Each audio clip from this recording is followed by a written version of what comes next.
shot the ball really well early, so today we got a little bit of a margin there when they missed 2 or 3 shots, and we still made those.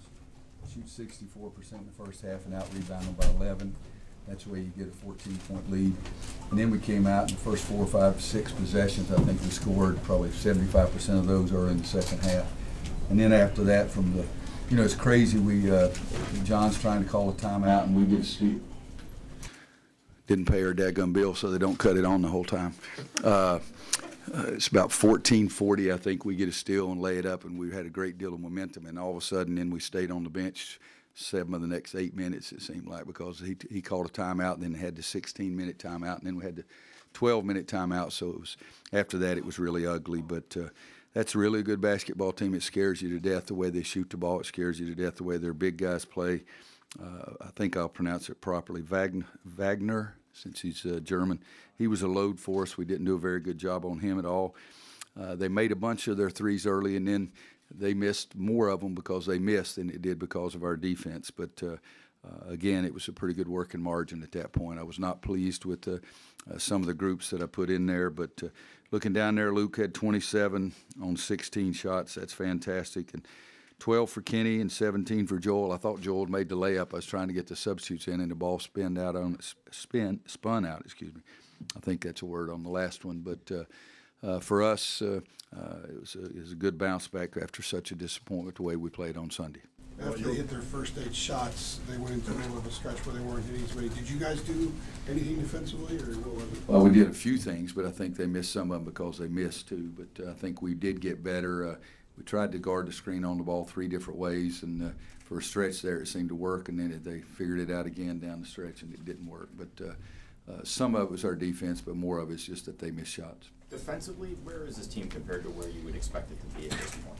Still, we're not protecting the rim very well. You know, Isaiah would block a shot, Kennedy would block a shot, Tony would block a shot. We're not doing much of that around the basket. Teams are having their way with us inside, but on the perimeter, we're doing okay. We're getting better. We have to get better, because, Luke, if we don't get better, we're not going to be a very good team. But trying to do a better job of guarding the 3-point shot. And so we're mediocre right now, but I do think we can get there. But the biggest leap is going to be if our big guys start getting better inside defensively. You were pretty hard on yourself after what happened on Sunday. What was your process in terms of evaluating that game and moving past it, and what were the past couple of days like for you? Weren't very good. It wasn't very pleasant. We got back at 6:30 on Monday, I guess it was here, and I laid down at 7:15 and got up at 9 o'clock because it wasn't doing any good. Went and got a haircut to see if that would help me. I was willing to try anything, but I'm not one of those guys. I think I even said it. I don't think it was your question, Andrew, but I think I said it after the game. Because I'm not one of those coaches just going to say, "Oh, it's a bad game, let's go on." We spent 45 minutes yesterday watching Michigan State tape before we watched the Michigan tape, because you make those kind of mistakes and have people outwork you with more intensity, more effort. I think you got to show it. And so we did that, and then we tried to move forward to Michigan. But Joel and Theo, Kenny, Luke, those guys were, I think, really ready to play, and needless to say, that was good for us. Roy, you had 7 players with at least 2 assists. What was ball movement more where you wanted it?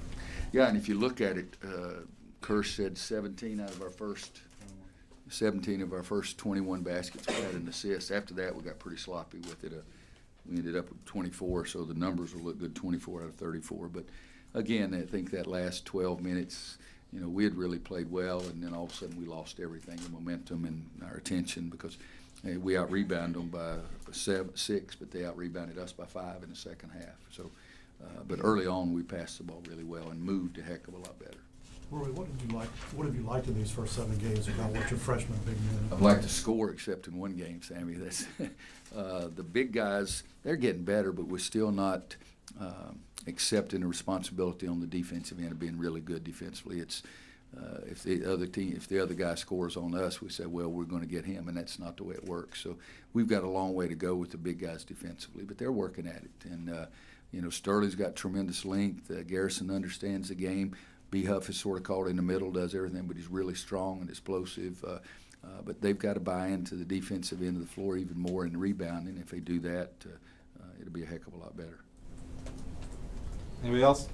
Coach Jeff Lebo stepped down at East Carolina. Your thoughts on that? Did it surprise Have you talked to Coach Lebo? You know, we've had some conversations over the last couple of years. I really love the kid. I still call him a kid because I helped recruit him. First time I've ever done this, I called him before I went out on the court tonight. Usually when I come here for the game, I don't make many phone calls. I just want to make sure it was not his health. And he's just worn out. And but we talked about a lot of private things. But I loved him as a player. He's really, really, really good as a coach. He's the kind of guy that I always like to talk to because I can learn a lot of things from Jeff. But great kid, great family.